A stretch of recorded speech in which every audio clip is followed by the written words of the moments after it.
आप सभी को आज तुलसी पूजन दिवस की, तुलसी पूजन की बहुत बहुत शुभकामनाएं। आप सभी का जीवन मंगलमय हो। आज के दिन हम सबको तुलसी माँ का पूजन करना चाहिए और अपने बच्चों से भी तुलसी जी का पूजन कराना चाहिए और तुलसी जी के फायदे गिनाना चाहिए कि तुलसी खाने के, तुलसी का रस लेने का क्या फायदा है और भगवान जी के ऊपर तुलसी क्यों चढ़ती है। आज हमें अपने बच्चों को इस बारे में जानकारी देनी चाहिए और इस जानकारी देने के नाम को, आज तुलसी के फायदे गिनाने के नाम को और तुलसी पूजन करने के नाम को आज तुलसी दिवस कहते हैं। आज 25 दिसंबर मीन्स माँ भगवती तुलसी का हम सभी बड़ी श्रद्धा से पूजन करें और सनातन धर्म में लाखों वर्ष से उपयोग हो रही इस तुलसी का क्या विशेष महत्व है। ये पत्ता क्या सामान्य आम पत्ते की तरह है? नहीं। तुलसी भगवान पर क्यों चढ़ती हैं? बिना तुलसी के भगवान प्रसाद क्यों नहीं ग्रहण करते? तमाम प्रश्नों का उत्तर आज आपको अपने बच्चों को देना चाहिए। कुछ उत्तर ये दास अनिरुद्ध आपको देगा, आप अपने बच्चों को समझाइएगा। आपको पता है, सबसे पहले तो मैं साइंटिफिक बात कर लूं आपसे। जो व्यक्ति नित्य तुलसी का सेवन करता है, 2 पत्ते 4 पत्ते नित्य लेता है, उसे कभी कैंसर नहीं हो सकता। इस धरती पर कैंसर की एक लौती दवाई है तुलसी। आपको पता होना चाहिए कि तुलसी पर रिसर्च चल रही है, बड़ी बड़ी चल रही हैं, जहां कैंसर की दवाई भी तुलसी के द्वारा बनाई जा रही है। गौमूत्र और हल्दी कैंसर का तो परफेक्ट इलाज है ही, पर तुलसी भी पूर्ण रूप से कैंसर को समाप्त करने में कारगर है। इसलिए हम सभी को कैंसर हो जाए उसके बाद हम तुलसी खाएं, ऐसा नहीं है। इसलिए हमारे ऋषि मुनियों ने प्रसाद में तुलसी डालने का कहा कि तुम यूं ना खाओगे तो प्रसाद के बहाने ही तुम्हारे मुख में कुछ तो तुलसी का अंश जाएगा। कितने साइंटिफिक थे हमारे पूर्वज। इसलिए भगवान जी का भोग लगेगा तुलसी डालकर, ताकि तुलसी का एक पत्ते का 1/4 हिस्सा भी यदि आपके अंदर गया तो वो कितना बड़ा असर करेगा शरीर में, कितना हमें सिक्योर रखेगा बीमारियों से। ये तुलसी की बात है। इसलिए रोज आप तुलसी 2-4 पत्ते खाकर और पानी पी लिया करें। शालिग्राम भगवान के ऊपर तुलसी जरूर चढ़ती है, लड्डू गोपाल जी के ऊपर भी तुलसी चढ़ती है। अच्छा, आप लोग तुलसी चढ़ाते हैं ना तो तुलसी गिर जाती है। तुलसी चढ़ाने का एक बेस्ट तरीका है, जब तक आप नहीं चाहेंगे वो गिरेगी नहीं। भगवान पर तुलसी कैसे चढ़ाएं? चंदन होता है, चंदन होता है, मलयागिर चंदन अपन घिसते हैं, या आप नहीं घिसते तो अष्टगंध ले आते हैं। तो अष्टगंधों को एक कटोरी में आप गाढ़ा सा घोल लीजिए।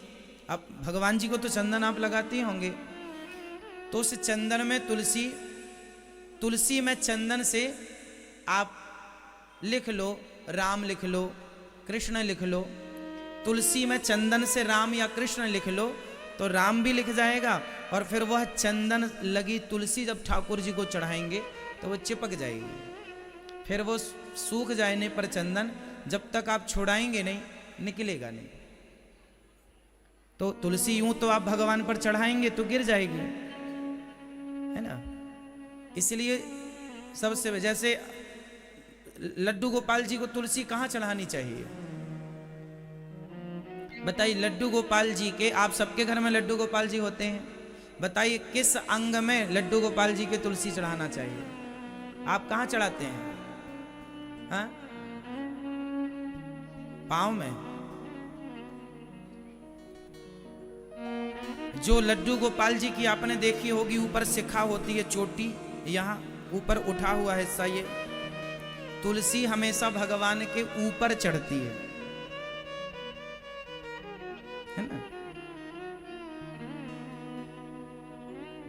4 पहर 24 घड़ी ठाकुर पर ठकुरानी चढ़ी। ठाकुर मीन्स भगवान श्री कृष्ण, ठकुरानी मीन्स तुलसी। बिना तुलसी चढ़े भगवान ना खाते हैं ना पीते हैं। 24 घंटे चढ़ी रहे तुलसी। तो आप जो भगवान के यहाँ ऊपर होता है ना, ऐसे इनकी टोपी होती है ऊपर, छोटी शिखा कह लीजिए आप, बालों का मैया क्या करती थी ना, भगवान के बाल सब ऊपर की तरफ लेके और बालों का जूड़ा बना देती थी। तो शालिग्राम भगवान जी में जो ऊपर की तरफ देखते हैं ना सिर में, वह एक्चुअली भगवान के बालों का जूड़ा होता है। वह भगवान के बालों का क्या है?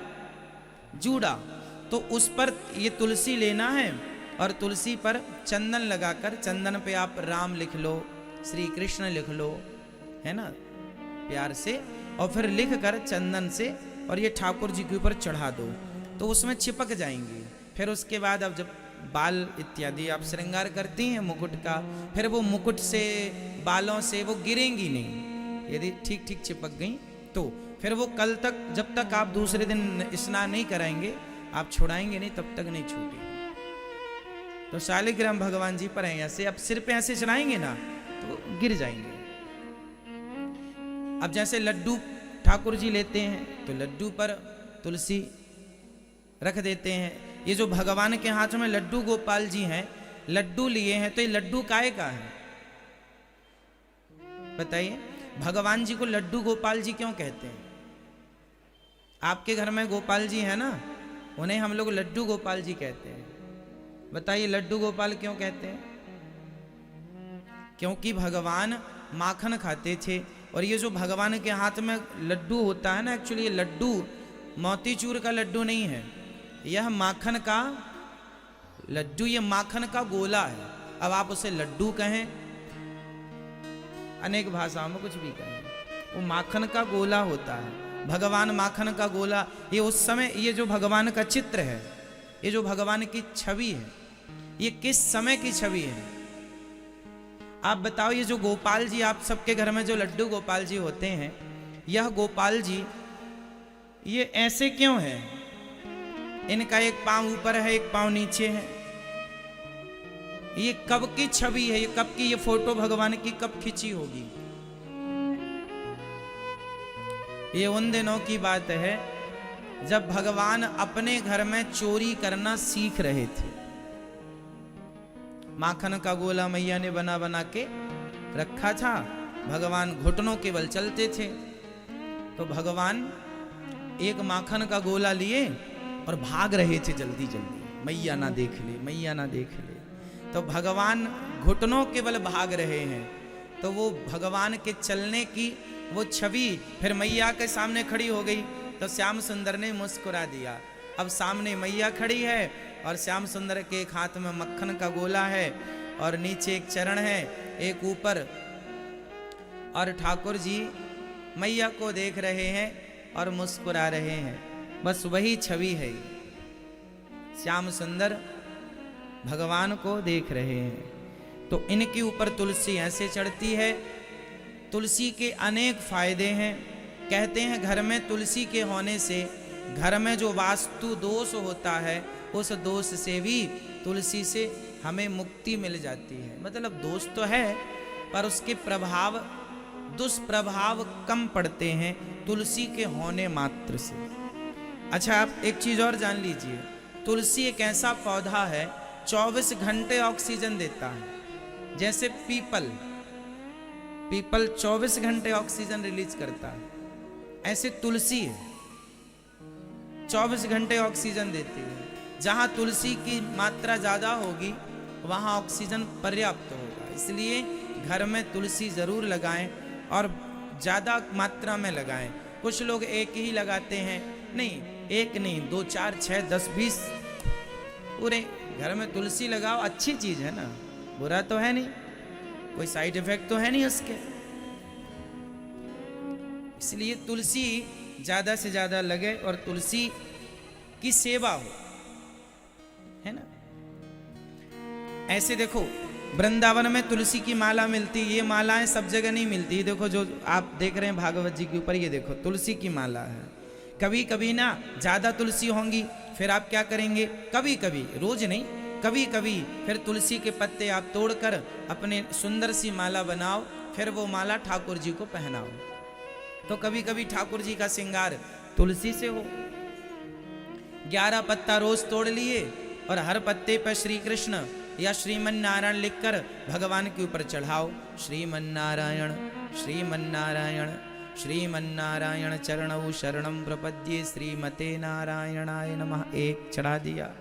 फिर श्रीमन नारायण चरणौ शरणं प्रपद्ये श्रीमते नारायणाय नमः, फिर दूसरी चढ़ा दी। ऐसे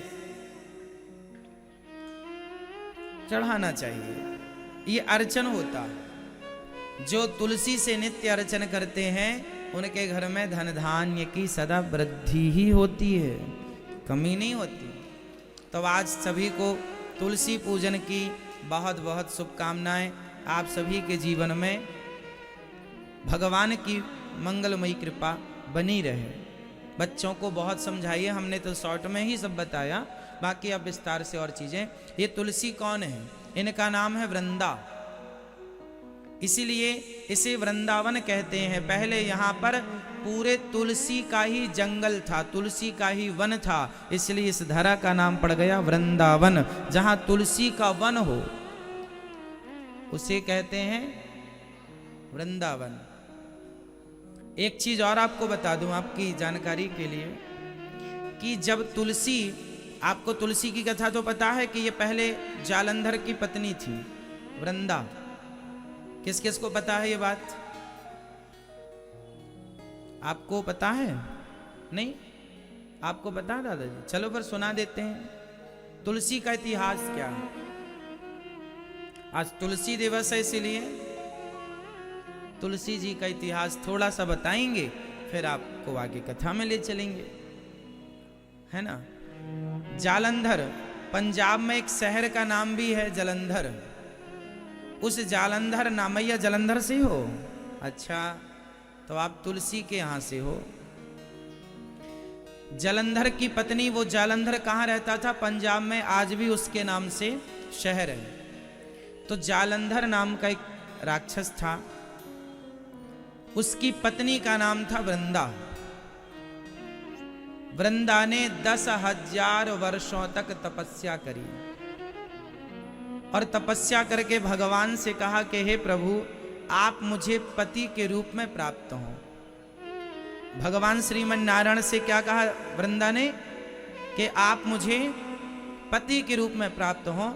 फिर भगवान श्रीमन नारायण ने कहा, मैं तुझे मिलूंगा, पर उसके पहले तुझे और किसी की पत्नी बनना पड़ेगा। तो भगवान ने कहा, हमारी लीला का समय जब होगा तब हम आएंगे, पर अभी जाओ, तुम जलंधर की पत्नी हो जाओ। तो तुलसी भगवान के कहने से आपने जलंधर से विवाह किया और जलंधर की पत्नी बनी। अब पत्नी बन तो गई, पर धीरे धीरे तुलसी सब भूल गई कि मैंने कभी तपस्या की थी, मैंने कभी भगवान को पति के रूप में मांगा था। अच्छा, ये भूल इसलिए गई कि वह घटना पिछले जन्म की थी। तुलसी ने भगवान से कहा कि मुझे आपकी पत्नी बननी है। भगवान ने कहा जरूर बनेंगे, अभी जाओ। तो वो भगवान के धाम चली गई, बैकुंठ। फिर उनका जन्म हुआ।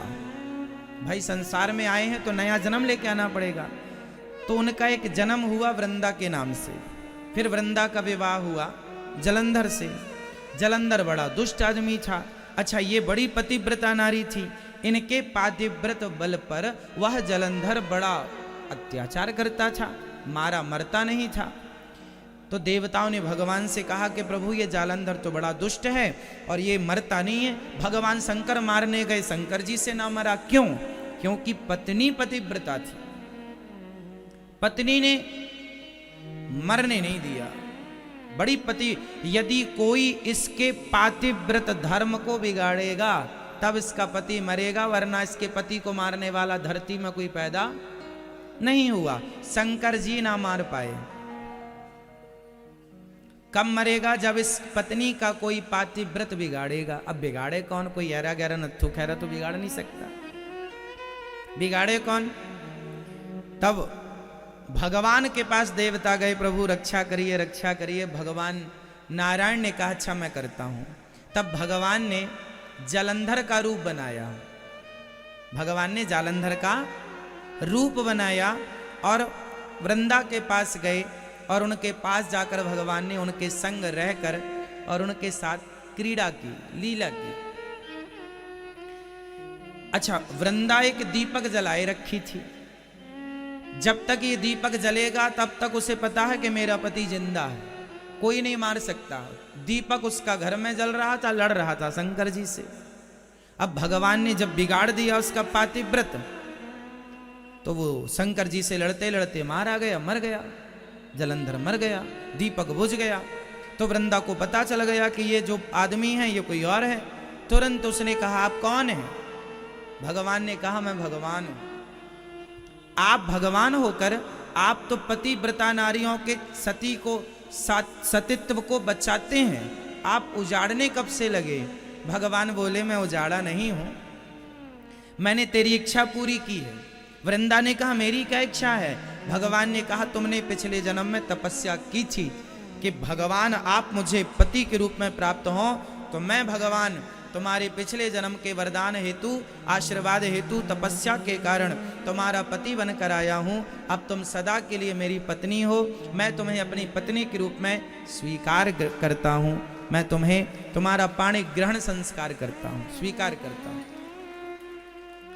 पर उसने कहा वो पिछले जन्म की बात थी, हमें तो याद है नहीं, पर फिर भी हम आपको श्राप देंगे कि आपने हमारे पति को मरवा दिया। जाओ, आप पत्थर की तरह, आपका दिल पत्थर का हो गया है, जाओ आप पत्थर हो जाओ। भगवान तुरंत शालिग्राम जी के रूप में प्रकट हो गए। श्राप के कारण किसके रूप में प्रकट हो गए? भगवान शालिग्राम जी। भगवान ने कहा हम तो तुम्हारे पति बन ही गए हैं, अब तुम बताओ तुम्हारी क्या इच्छा? भगवान बोले तुम्हारी क्या इच्छा? तुलसी बोली अब सुनो, अब आप हमारे पति हो गए हैं, हमने अपराध कर दिया, गुस्से में श्राप दे दिया, बाद में होश आया तो क्षमा मांगी। भगवान ने कहा कोई बात नहीं, अब तुम सदा हमारे पास रहना, हमारी पत्नी के रूप में। बोले अब हम रूप कौन सा लें? हम ये स्त्री का रूप? भगवान बोले ना, अब तुम तुलसी के रूप में प्रकट हो जाओ। तो वृंदा तुलसी के रूप में परिणित हो गई। भगवान शालिग्राम जी के रूप में परिणित हो गए और वृंदा तुलसी के रूप में परिणित हो गई। फिर तुलसी ने कहा कि ये जो आप शालिग्राम भगवान हो ना, आप किसी और महिला के चक्कर में पड़ गए तो? भाई आप तो छलिया हो, कल को किसी और से आपने वचन ले लिया, दे दिया कि अब तुम्हारे भी पति बनेंगे। भाई आप तो भगवान हो, सबके पति हो सकते हो, 16,108 पत्नी आपकी, पर हम चाहते हैं कि इस रूप में आप किसी और नारी को स्वीकार ना करें। भगवान बोले अच्छा ठीक है, मैं तुम्हें वचन देता हूं कि मैं आज के बाद कभी स्त्रियों की पूजा को स्वीकार नहीं करूंगा। इसलिए स्त्रियां तुलसी के कहने पर, तुलसी को वचन दे दिया भगवान ने कि मैं स्त्रियों की पूजा को स्वीकार नहीं करूंगा। इसलिए स्त्रियां शालिग्राम भगवान की पूजा नहीं करती। यदि कोई स्त्री करती है तो पाप नहीं है, कोई दोष नहीं है, कोई परेशानी नहीं है कि आप पाप कर रहे हैं ना, ऐसा कुछ नहीं है। फिर भी उस पूजा को भगवान स्वीकार नहीं करते, क्योंकि वो तुलसी को वचन दे चुके हैं कि अब इस रूप से केवल तुम ही हमारी स्त्री के रूप में केवल तुम्हें स्वीकार करूंगा और किसी स्त्री को स्वीकार नहीं करूंगा। तो ये तुलसी को वचन दे दिया भगवान ने। फिर वही तुलसी इस धरती पर सबसे पहले कहां आई? इस धरती पर तुलसी का सबसे पहला पौधा कहां प्रकट हुआ? यही वो धरती है। ये केवल भगवान श्री कृष्ण की प्राकट्य स्थली नहीं, यह तुलसी मां की प्राकट्य स्थली भी है वृंदावन। माता तुलसी भी प्रकट हुई है वृंदावन में। जालंधर नाम का एक राक्षस था, उसकी पत्नी का नाम था वृंदा। वृंदा ने 10,000 वर्षों तक तपस्या करी और तपस्या करके भगवान से कहा कि हे प्रभु, आप मुझे पति के रूप में प्राप्त हो। भगवान श्रीमन नारायण से क्या कहा वृंदा ने कि आप मुझे पति के रूप में प्राप्त हो। फिर भगवान श्रीमन नारायण ने कहा मैं तुझे मिलूंगा, पर उसके पहले तुझे और किसी की पत्नी बनना पड़ेगा। तो भगवान ने कहा हमारी लीला का समय जब होगा तब हम आएंगे, पर अभी जाओ तुम जलंधर की पत्नी हो जाओ। तो तुलसी भगवान के कहने से आपने जलंधर से विवाह किया और जलंधर की पत्नी बनी। अब पत्नी बन तो गई, पर धीरे धीरे तुलसी सब भूल गई कि मैंने कभी तपस्या की थी, मैंने कभी भगवान को पति के रूप में मांगा था। अच्छा, ये भूल इसलिए गई कि वह घटना पिछले जन्म की थी। तुलसी ने भगवान से कहा कि मुझे आपकी पत्नी बननी है। भगवान ने कहा जरूर बनेंगे, अभी जाओ। तो वो भगवान के धाम चली गई, बैकुंठ। फिर उनका जन्म हुआ। भाई संसार में आए हैं तो नया जन्म लेके आना पड़ेगा। तो उनका एक जन्म हुआ वृंदा के नाम से। फिर वृंदा का विवाह हुआ जलंधर से। जलंधर बड़ा दुष्ट आदमी था। अच्छा, ये बड़ी पतिव्रता नारी थी। इनके पातिव्रत बल पर वह जलंधर बड़ा अत्याचार करता था, मारा मरता नहीं था। तो देवताओं ने भगवान से कहा कि प्रभु ये जालंधर तो बड़ा दुष्ट है और ये मरता नहीं है। भगवान शंकर मारने गए, शंकर जी से ना मरा। क्यों? क्योंकि पत्नी पतिव्रता थी, पत्नी ने मरने नहीं दिया। बड़ी पति, यदि कोई इसके पातिव्रत धर्म को बिगाड़ेगा तब इसका पति मरेगा, वरना इसके पति को मारने वाला धरती में कोई पैदा नहीं हुआ। शंकर जी ना मार पाए। कब मरेगा? जब इस पत्नी का कोई पातिव्रत बिगाड़ेगा। अब बिगाड़े कौन? कोई ऐरा गैरा नत्थु खैरा तो बिगाड़ नहीं सकता। बिगाड़े कौन? तब भगवान के पास देवता गए, प्रभु रक्षा करिए रक्षा करिए। भगवान नारायण ने कहा अच्छा मैं करता हूं। तब भगवान ने जलंधर का रूप बनाया। भगवान ने जालंधर का रूप बनाया और वृंदा के पास गए और उनके पास जाकर भगवान ने उनके संग रहकर और उनके साथ क्रीड़ा की, लीला की।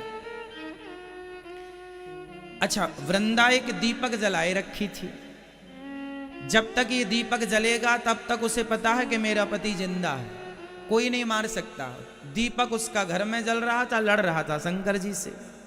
अब भगवान ने जब बिगाड़ दिया उसका पातिव्रत, तो वो शंकर जी से लड़ते लड़ते मारा गया, मर गया। जलंधर मर गया, दीपक बुझ गया। तो वृंदा को पता चल गया कि ये जो आदमी है ये कोई और है। तुरंत उसने कहा आप कौन हैं? भगवान ने कहा मैं भगवान हूं।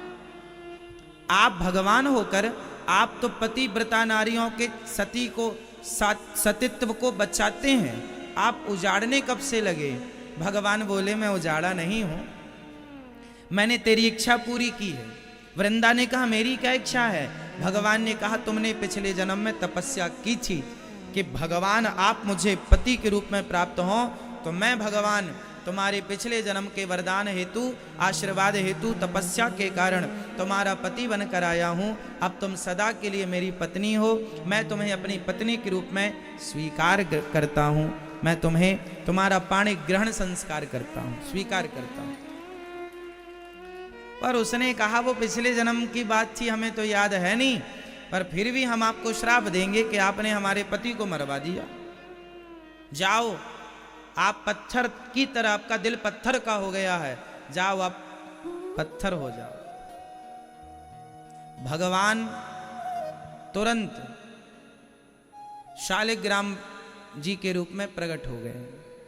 श्राप के कारण किसके रूप में प्रकट हो गए? भगवान शालिग्राम जी।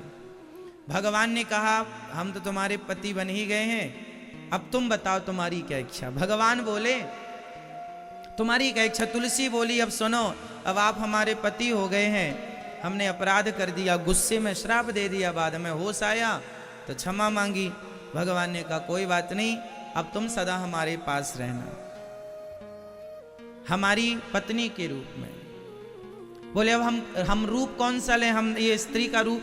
भगवान बोले ना, अब तुम तुलसी के रूप में प्रकट हो जाओ। तो वृंदा तुलसी के रूप में परिणित हो गई। भगवान शालिग्राम जी के रूप में परिणित हो गए और वृंदा तुलसी के रूप में परिणित हो गई। फिर तुलसी ने कहा कि ये जो आप शालिग्राम भगवान हो ना, आप किसी और महिला के चक्कर में पड़ गए तो भाई आप तो छलिया हो, कल को किसी और से आपने वचन ले लिया, दे दिया कि अब तुम्हारे भी पति बनेंगे। भाई आप तो भगवान हो, सबके पति हो सकते हो, 16,108 पत्नी आपकी, पर हम चाहते हैं कि इस रूप में आप किसी और नारी को स्वीकार ना करें। भगवान बोले अच्छा ठीक है, मैं तुम्हें वचन देता हूं कि मैं आज के बाद कभी स्त्रियों की पूजा को स्वीकार नहीं करूंगा। इसलिए स्त्रियां तुलसी के कहने पर, तुलसी को वचन दे दिया भगवान ने कि मैं स्त्रियों की पूजा को स्वीकार नहीं करूंगा। इसलिए स्त्रियां शालिग्राम भगवान की पूजा नहीं करती।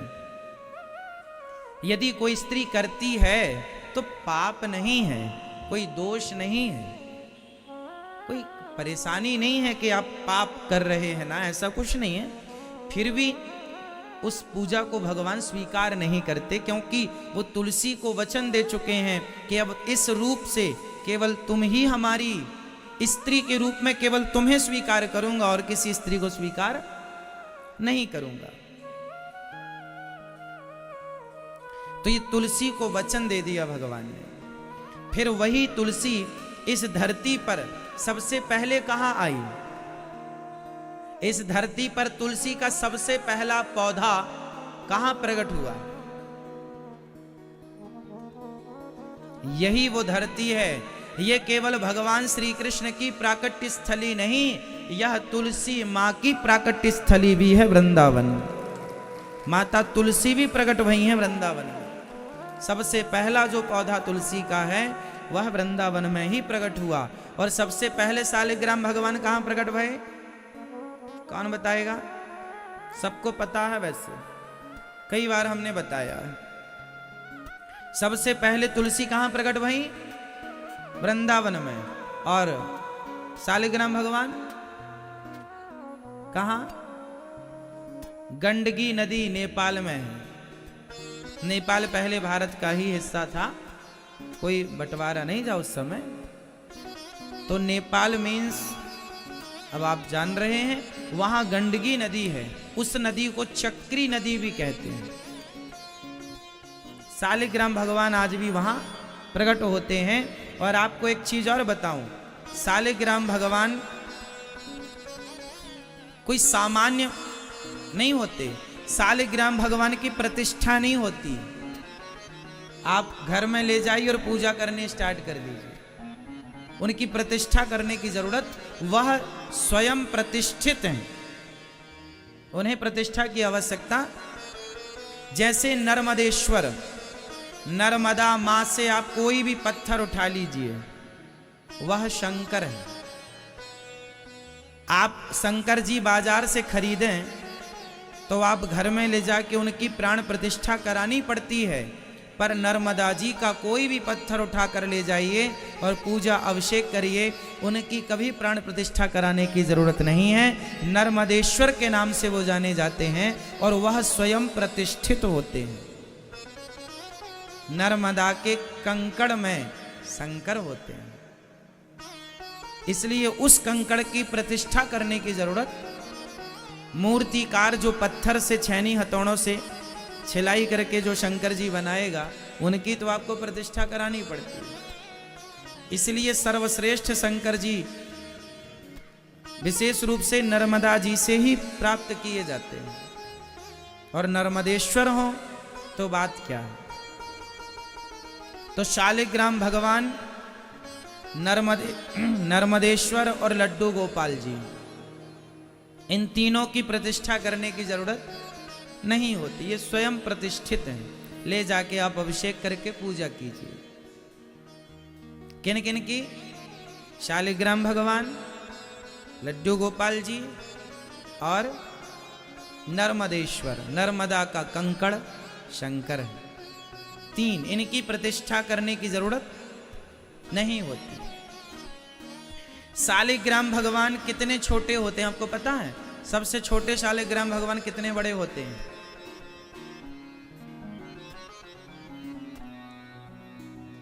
राई जानते हैं? राई, सरसों।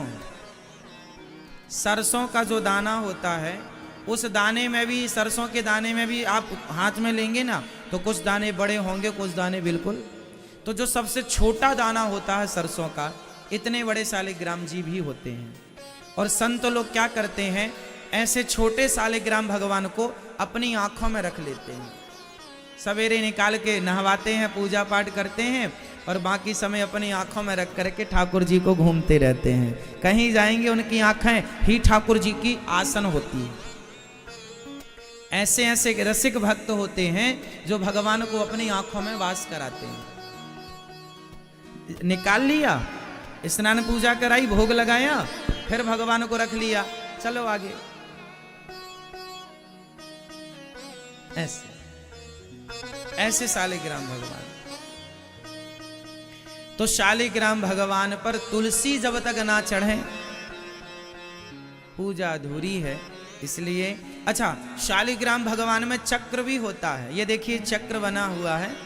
ये गंडकी नदी के, ऐसा नहीं है कि हर शालिग्राम भगवान में चक्र हो, ये आवश्यक नहीं है, पर चक्री नदी इसलिए कहा जाता है कि अपने आप नेचुरल ये चक्र बन जाता है। वहां पर शालिग्राम भगवान अपने नेचुरल क्या बन जाता है, ये चक्र बन जाता है।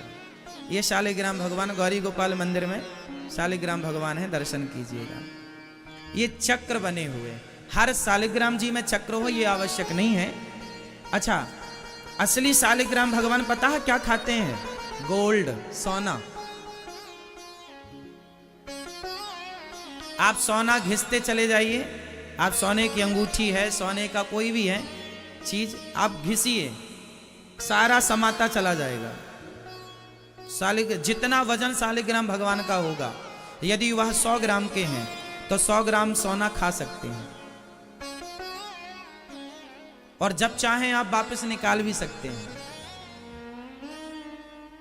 सुनार लोग निकाल लेते हैं, इसकी विधि होती है। लोग कहते हैं ना, कसौटी में कस के देखना है। कसौटी क्या होती है?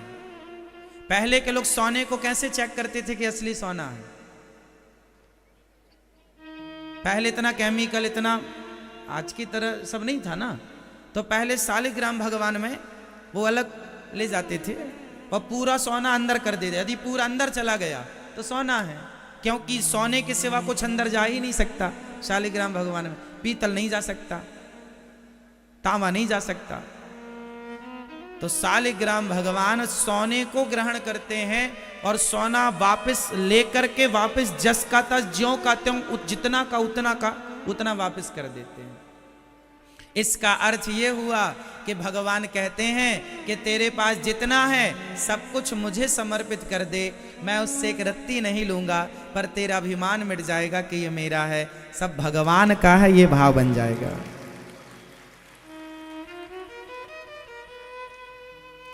अब जो भगवान सोना ग्रहण करते हैं, खाते हैं, वो यार सामान्य तो हो नहीं सकते, भगवान है वो। अब कोई कहे तुम्हारे भगवान में चमत्कार क्या? पगले, हमारे भगवान में बड़े चमत्कार है। तेरे को ला, तेरे पास जितना सोना अला, हमारे भगवान सब ले लेंगे और लेके वापस दे भी देंगे। हाँ या ना? तो ये शालिग्राम भगवान की अलग पहचान सबको नहीं होती, पर पहचान यही है कि आप सोना घिसिए तो उसमें लाइन बनती चली जाएगी सोने की, ये पहचान है। ठीक है। और अच्छा सुनो, जैसे एक मैया ने पूछा, महाराज जी हमारे शालिग्राम भगवान हमने पूजा के लिए उठाए और उठाए तो छुटक गए, मीन्स गिर गए, और गिर गए तो पत्थर के 15 टुकड़े हो गए। शालिग्राम भगवान के कितने टुकड़े हो गए? 15 हो गए। अब बताओ वो शालिग्राम भगवान खंडित हो गए कि नहीं? हाँ या ना? जोर से हाँ या ना? हाँ या ना? हाँ या ना? नहीं। शालिग्राम भगवान कभी खंडित नहीं होते। यदि 15 टुकड़े हो गए तो वह 15 शालिग्राम भगवान हो गए। अब 15 की पूजा करिए आप। शालिग्राम भगवान खंडित नहीं होते। यदि शालिग्राम भगवान का एक जरा सा कीड़ा, मतलब जरा सा टुकड़ा भी यदि पड़ा है तो वह शालिग्राम भगवान पूर्ण शालिग्राम ही है। वो हमने बताया ना कि सरसों के दाने से छोटे से शुरू है। यदि शालिग्राम भगवान टूट के 5 टुकड़े हो गए, 8 टुकड़े, वैसे शालिग्राम भगवान घर में सम संख्या में हो, बट एक ना हो, सॉरी 2 ना हो। समझो इसको, इसे समझ लो बहुत अच्छे से। शालिग्राम भगवान घर में कितने होने चाहिए? कितने होने चाहिए? सम संख्या में 4, 6, 8, 10, 12, 16, 18, 20, 22, ये सम संख्या होती है। हाँ, लेकिन सम संख्या में 2 नहीं होनी चाहिए। अब 2 भी सम संख्या है ना, पर 2 नहीं होने चाहिए। शालिग्राम भगवान या तो घर में 1 हो, या तो भगवान फिर 4 हो। 4 से पकड़ लो फिर सम आगे, फिर 4 हो, 6 हो, 8 हो, 10 हो, 12 हो, 15 हो, 20 हो, 25, है ना, या फिर 1 हो। वैसे हम गृहस्थों को एक ही शालिग्राम भगवान रखना चाहिए। हम गृहस्थों को कितने शालिग्राम भगवान रखना चाहिए? हम गृहस्थों को 1 शालिग्राम भगवान रखना चाहिए। कितने? 1। तो शालिग्राम भगवान 1 हो, बाकी 2 ना हो, फिर 3 तो हो ही नहीं सकते क्योंकि विषम आ जाएगा, फिर 4। पर गृहस्थों को 4, आप 4 रखे हैं तो भी प्रॉब्लम नहीं है, 6 रखे हैं तो भी दिक्कत नहीं है। फिर भी कम से कम 1 तो घर में ठाकुर जी हों, और शालिग्राम भगवान को रोज नहवा कर, और शालिग्राम भगवान की पूजा पुरुष वर्ग ही करे। अच्छा, अब आप लोग सवाल कर सकते हैं कि महाराज जी शालिग्राम भगवान की पूजा स्त्रियां क्यों नहीं करें? अभी हमने कारण बता दिया। वैसे आपको इसका एक कारण और बताते हैं कि जो पुरुष वर्ग होता है ना, वह आलसी होता है। तुम ही कर लो पूजा आज, मैया सो रही हो मेरी मां। तो पुरुष वर्ग पत्नी से क्या बोलता है? आज तुम ही पूजा कर लो।